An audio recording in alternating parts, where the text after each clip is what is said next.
Boa tarde, hoje quinta-feira, 24 de julho de 2014. O Barreira Acontece está começando na tela da Band.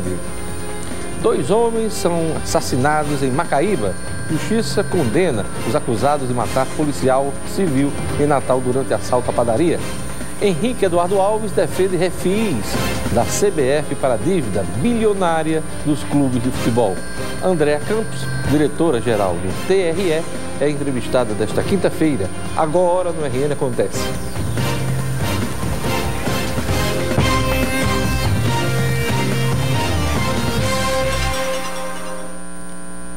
Dois homens foram assassinados a tiros na noite de ontem, na cidade de Macaíba, na Grande Natal. As vítimas foram os desempregados Eronide Rodrigues da Silva, de 34 anos, e Francisco Fernandes Salles Neto, de 19 anos. A primeira vítima foi Francisco Fernandes. Ele foi executado a tiros nas imediações da Prefeitura de Macaíba. Pouco tempo depois, foi morto Eronide Rodrigues da Silva. Ele estava com a mulher em casa e, quando saiu da residência, foi atingido por disparos de arma de fogo. Os suspeitos fugiram em um veículo Celta Prata e ainda não foram localizados pela polícia. A justiça condena os acusados de matar um policial civil em Natal durante assalto a uma padaria. O policial foi morto enquanto tentava defender a irmã dos criminosos. Era mais um dia de domingo para o policial civil Ilfran André Tavares de Araújo, de 51 anos. Mas a noite do dia 27 de abril de 2014 reservava uma triste surpresa. Ilfran, um policial experiente com mais de 20 anos de profissão, seria assassinado. Eram 8 horas da noite e o policial havia combinado de se encontrar com a irmã nesta padaria que fica na zona leste de Natal. Tudo corria bem, eles conversavam tranquilamente, até o momento em que o lanche dos irmãos foi cruelmente interrompido. 2 homens entraram no estabelecimento e anunciaram o assalto. Toda a ação dos bandidos foi registrada pelo circuito interno de segurança da padaria. Um dos criminosos ficou no caixa, enquanto o segundo foi para o interior da loja e rendeu a irmã do policial. Vendo a irmã sob a mira de uma arma, Ilfran não se conteve e reagiu ao assalto. Quis protegê-la, mas acabou assassinado com 2 tiros na cabeça. O caso, que comoveu todo o Rio Grande do Norte, ganhou mais um capítulo. A Justiça anunciou a condenação de 4 homens acusados de participar do assalto. Os réus, segundo a sentença, foram condenados a penas que variam de 23 a 26 anos de prisão. Os crimes praticados foram latrocínio, roubo e corrupção de menores. Isso porque entre os criminosos estava um adolescente de apenas 17 anos, o autor dos disparos. Casas de turistas estrangeiros no litoral do Rio Grande do Norte viraram alvo dos ladrões. Como os proprietários passam boa parte do ano no exterior, as residências ficam vazias por vários meses. Em um dos casos, o caseiro acabou morto pelos criminosos e foi enterrado no quintal da casa. A paisagem é deslumbrante, mas a maioria das portas e janelas deste paraíso passa o ano inteiro fechada. As residências de temporada mobiliadas abrigam estrangeiros no período de férias e durante todo o resto do ano se tornam alvos fáceis dos bandidos. Esta tem 9 quartos, 3 cozinhas, um mirante para as dunas e o mar. Nesta terça, a mansão foi cenário de um crime bárbaro. Ladrões fizeram um arrastão e o caseiro, Osimar Barache, de 42 anos, foi encontrado morto, enterrado no quintal da casa 2 dias depois. O suíço, proprietário da residência, vem aqui apenas uma vez por ano. E quem arriscou a própria vida para fazer a segurança do local foi o caseiro. Uma situação que se repete em muitas residências do litoral potiguar. João Maria também é caseiro e negociou com o patrão para trabalhar com mais segurança. Porque eu vou lá, faço a limpeza, quando eu pego a chave, fecho o portão e venho embora para minha casa. De primeiro eu dormia lá. Aí eu tinha um medo demais dos caras, já com essa violência mesmo, tá entendendo? Jaqueline só conseguiu um reforço depois que o imóvel que ela cuida foi assaltado. Ficava fechado, né? Aí agora a gente tá morando lá. Na última semana, numa praia vizinha, mais de 50 casas deste condomínio, erguido por noruegueses, foram saqueadas. Eletrodomésticos, móveis, tudo foi levado. Este guarda-roupa só não foi furtado, porque não passou pela varanda. A população que saqueou levou inclusive janelas, portas, deixaram só os pisos das casas. Em março, um croata e um sueco foram encontrados mortos com sacos na cabeça, dentro de uma casa na praia de Genipabu. Vários eletrodomésticos da casa e o carro desapareceram. Para o delegado da região, a situação só mudará quando houver reforço policial. Reforço tanto na polícia judiciária quanto na polícia ostensiva é de suma importância para combater esse tipo de crime. Isso é mais um exemplo da miséria humana. Vamos aos destaques dos jornais locais nesta quinta-feira, dia 24 de julho de 2014. A Tribuna do Norte diz aqui: o Ministério Público Eleitoral calcula gastar R$379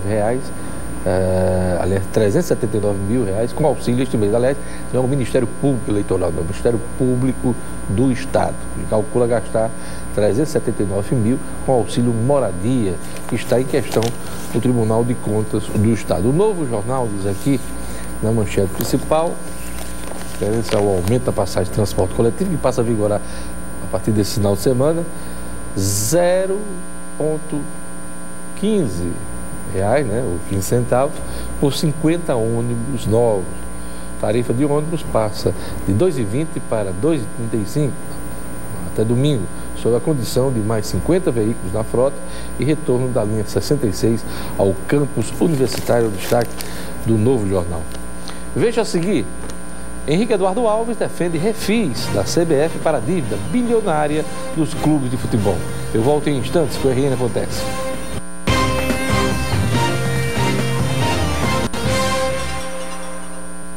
Com 26 anos de construção, a Catedral Metropolitana passa pela primeira reforma na sua estrutura. Nesta quarta-feira foram apresentados o balanço das obras que estão sendo realizadas e os valores gastos com as melhorias. Esta é a primeira grande reforma da Catedral Metropolitana de Natal. Com quase 30 anos, os problemas na estrutura se tornaram graves. Basta começar a chover para a igreja ficar completamente alagada. Recentemente foi iniciada a colocação de uma manta impermeabilizante no teto da catedral. A reforma está 30% concluída e deve custar R$573 mil. Já estamos executando a parte de contra-incêndio, colocação de hidrantes, de cilindros e toda essa parte exigida pelo bombeiro. Já está com o projeto pronto e já está sendo executado. A parte de para-raios também já está sendo executada. Até outubro esses dois estão prontos. E o terceiro que nós vamos começar a partir de agora também pegar orçamento seria a parte da acessibilidade, que onde vamos contemplar, onde tiver de ter rampa vai ter, onde tiver corrimão vai ter, onde vai ter a questão de guarda-peito vai ser contemplado. Então, esse terceiro projeto. Além das goteiras, a catedral precisa ainda resolver um outro problema: a falta de habite. Para conquistar a certificação do Corpo de Bombeiros, estão sendo executados projetos de combate a incêndio e a instalação de para-raios. Os recursos para realizar esta parte da reforma foi conseguido com a ajuda de voluntários e através de um show da cantora Roberta Sá. O valor arrecadado, pouco mais de R$133 mil, foi divulgado nesta quinta-feira durante uma entrevista coletiva. Em 1972 é o projeto arquitetônico. Começou de Marconi Grevi, esse projeto arquitetônico, que automaticamente, naquela época, o plano diretor da cidade não contemplava, não exigia essa questão de colocação de hidrantes nas paredes, a questão de para-raio, porque era assim, onde tinha hidrantes nas calçadas, que era da responsabilidade da prefeitura, já contemplava. A questão de torres, então também para-raio já contemplava. E agora nós estamos só adequando para a retirada do primeiro habite oficial ao alvará de funcionamento da nossa igreja catedral. Então, esta é a nossa meta até dezembro, se Deus quiser, estarmos com esse documento em mãos. Toda a reforma da Catedral Metropolitana de Natal deve ser concluída até o final do ano. O pároco da catedral garante que nesse período a igreja continuará funcionando normalmente e que os horários das missas não serão alterados. Eleições de 2014. O deputado federal Henrique Eduardo Alves, candidato ao governo do estado pelo PMDB, defendeu hoje a votação do projeto da Confederação Brasileira de Futebol, a CBF, de refinanciamento das dívidas dos clubes de futebol com a Previdência Social e a Receita Federal. O débito soma, pasmem, 4,7 bilhões de reais, quase a metade da receita anual do estado do Rio Grande do Norte. Me disse Henrique hoje de manhã. O projeto é amplo, prevê investimentos em vários setores do futebol e faz exigências aos clubes. Não se trata apenas do refinanciamento das dívidas, é muito mais amplo, disse o parlamentar, na série de entrevistas que eu estou realizando com os candidatos ao governo no Jornal 96, da 96 FM. Henrique disse que a proposta não é só do interesse da CBF. Ele informou que foi procurado pelo ministro dos Esportes, Aldo Rebelo, e pelo deputado federal e ex-jogador Romário, crítico das ações da CBF, para que o projeto seja colocado em discussão da maneira mais rápida possível. Se depender de Henrique, a matéria só será votada após as eleições.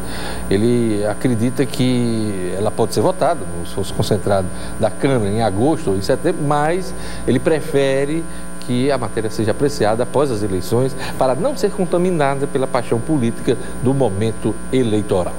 O candidato do PMDB disse que vai usar todo o seu poder de articulação política e experiência de ex-governadores como Zé Agripino, Garibaldi, Vilma, para livrar o RN, o Rio Grande do Norte, do caos financeiro e institucional no qual se encontra.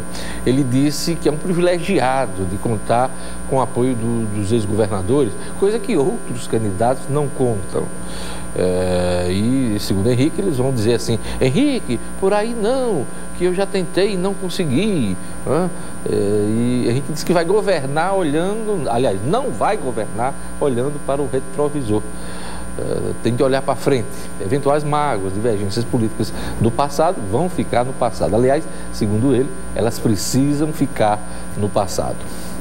Henrique Eduardo falou que vai ampliar o sistema de adutoras do estado, iniciado na gestão do primo e ex-governador Garibaldi Filho. Ele disse que já está cuidando de uma solução para o abastecimento d'água em Currais Novos.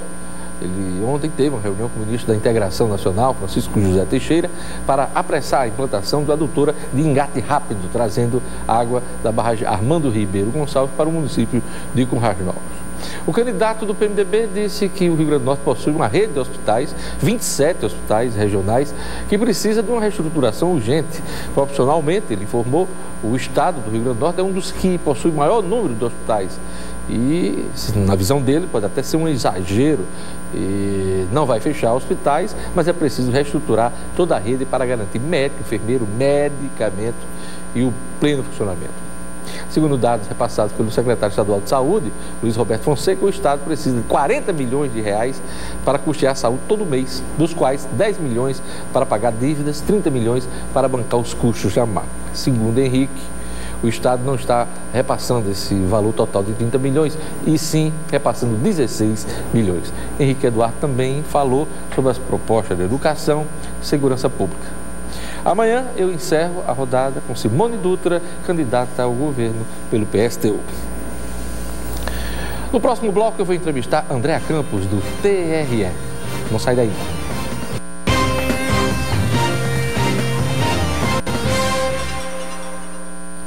O Tribunal Regional Eleitoral está com toda a sua estrutura voltada para as eleições. E alerta, nenhum funcionário da Justiça Eleitoral procura o eleitor na casa dele nesse período, hein? Aliás, em nenhum período. Se alguém estiver procedendo assim, em nome do Tribunal Regional Eleitoral, está agindo em desrespeito à lei. Minha convidada hoje é Andréa Campos, diretora-geral do Tribunal Regional Eleitoral. Boa tarde, Andréa. Boa tarde, Diógenes.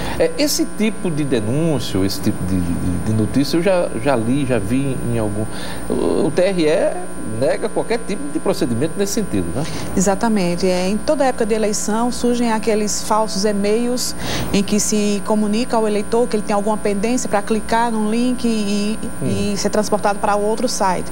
O TSE já se pronunciou a respeito, em todas as eleições ele se pronuncia, e nós também, de que o Tribunal Regional Eleitoral ele não manda e-mail para nenhum eleitor e também não manda servidor dele na casa de eleitor. No caso do e-mail, geralmente são aqueles bandidos, hackers, querendo informações pessoais, do internauta, né? Pessoais, né? De banco, né? Geralmente. Isso.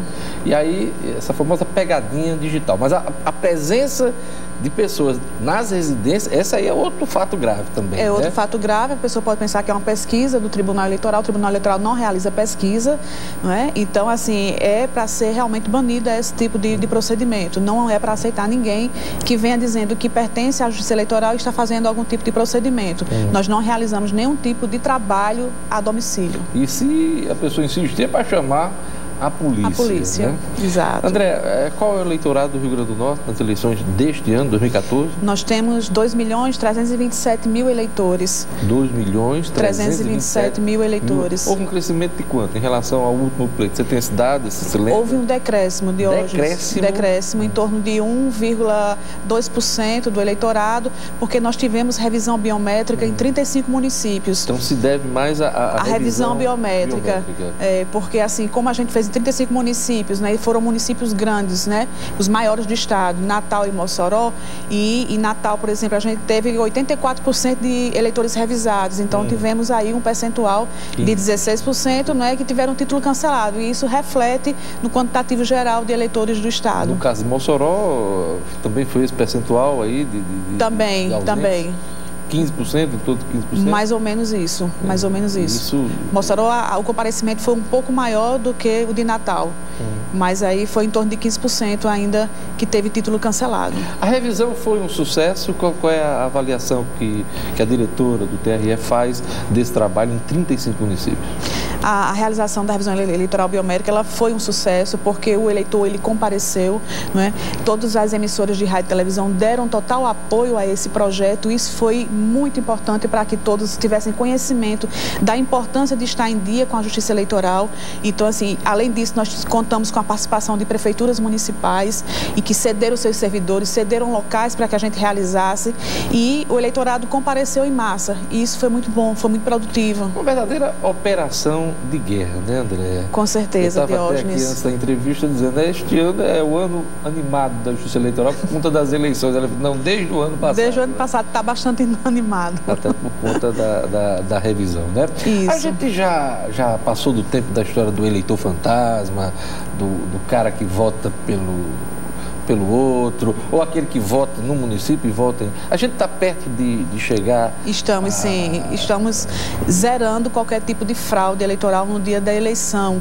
Não é? Com a revisão biométrica, ela garante que somente aquele eleitor cadastrado, ele vote. Não é? Havia sempre aquela questão de que poderia pegar o título de uma pessoa que faleceu ou uma pessoa que não quisesse votar e votar por ela e passar pela fiscalização de partidos políticos que estão presentes na sessão eleitoral da mesa receptora e realizar a votação. Eram poucas as denúncias, mas existia, não é? E com a revisão biométrica, isso aí é impossível, porque é pela coleta da digital. Você sabe que para fraudador, né, para quem quer cometer crime, o camarada... De vez em quando a gente vê uns filmes aí que o camarada usa, né, uma digital. Isso, coloca uma cola, filme, né? Aliás, já existe. Já existe. Tentativa de fraude nesse sentido. Por isso que a resolução do TSE, ela diz que o eleitor tem que ir com a identidade dele e o título eleitoral. Porque qualquer dúvida ali, com o documento, se tira, né, com relação à questão da fiscalização. A fiscalização, ela pode ser exercida naquele momento. Os mesários serão treinados e orientados a serem rigorosos. Rigorosos. Rigorosos. Né? É tanto que, se o eleitor colocar a digital no terminal da urna eletrônica e ela não captar aquela digital, esse procedimento pode ser feito 8 vezes em cada dedo. E os dedos que serão utilizados são o indicador e o polegar. Aí se der problema em todos. Em tudo. Aí como é que o camarada vai votar? O presidente da mesa, ele vai liberar a urna digitando um código que ele tem de acesso. Então, ele libera a urna, o eleitor vai votar normalmente e depois, quando ele retornar, ele vai assinar a folha de votação. E esse procedimento tem que constar na ata da eleição. E isso depois de comprovar que realmente que é ele mesmo. É aquele eleitor, exatamente. Né? Fizer a conferência presencial e documental, né? Isso, Diógenes. Mesários, como é que está a convocação de mesário? Já foi feita? Algumas zonas voluntários. Certo. Algumas zonas eleitorais, elas já iniciaram o procedimento de convocação dos mesários. O nosso prazo vai até o dia 6 de agosto para que todas essas correspondências cheguem nas casas dos nossos mesários. São cerca de 30 mil eleitores que serão convocados para essas eleições. Então, além de mesários, nós temos também componentes de juntas eleitorais e pessoas que serão convocadas para auxiliar na logística da eleição na véspera e no dia. É uma operação de guerra, muita gente, né? Muitas pessoas envolvidas no processo. E vocês concluem toda essa convocação e definição dos mesários até quando? As cartas vão até agosto, você me falou, As né? cartas deverão ser encaminhadas até o dia 6 de agosto, certo?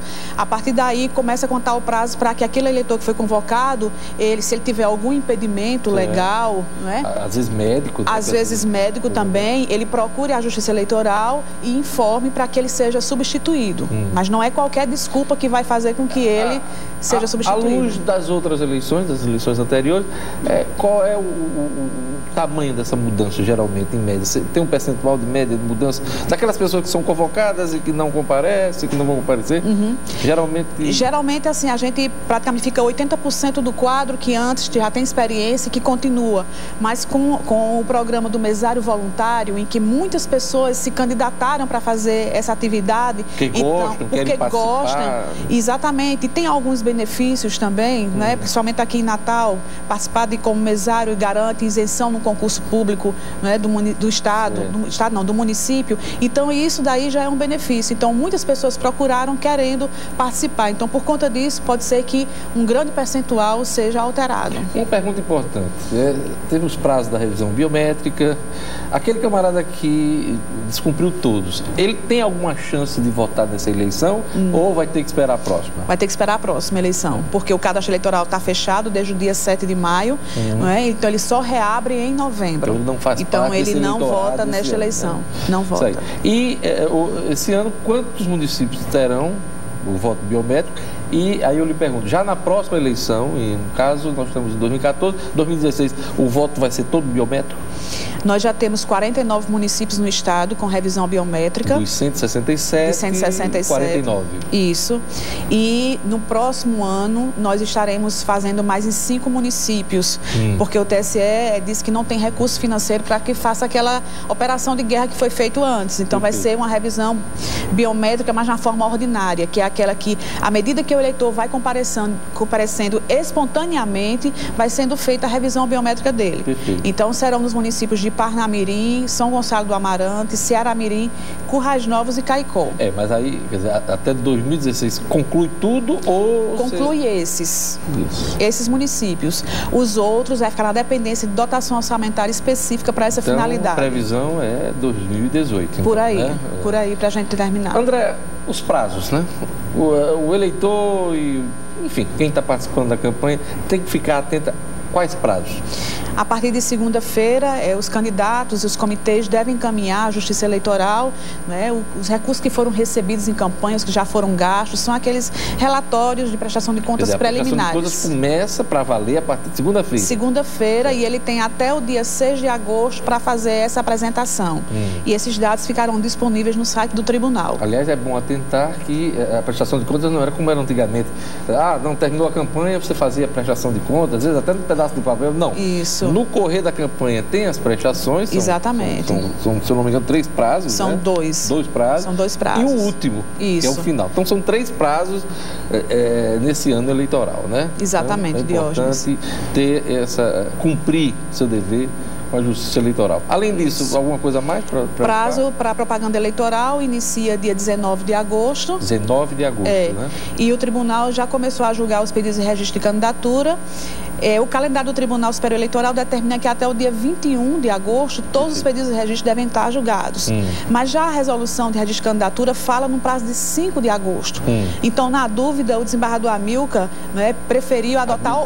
Amilcar Maia preferiu reduzir esse prazo mesmo, para ficar dia 5. Então, o que for possível julgar, né, até o dia 5 de agosto estará sendo julgado pelo Tribunal Regional Eleitoral. Limite 21 de agosto. 21 de agosto. Eu queria agradecer a presença de Andréa Campos, diretora-geral do Tribunal Regional Eleitoral. Obrigado, André, pelas informações. Obrigada também. Vamos acompanhar ainda vai ser convocada aqui Tá a prestar algum certo. esclarecimento. Estamos à Muito disposição, Diógenes. O RN Acontece vai ficando por aqui. Assista a reprise do programa logo mais no portal do Minuto. Na sequência, vocês vão ficar com Boa Tarde, Cidadão, Robson Carvalho. Eu volto amanhã aqui na Band. Lembrando a você que dia 14 de agosto teremos o debate com os candidatos ao governo do Estado aqui na Band. Não perca, hein?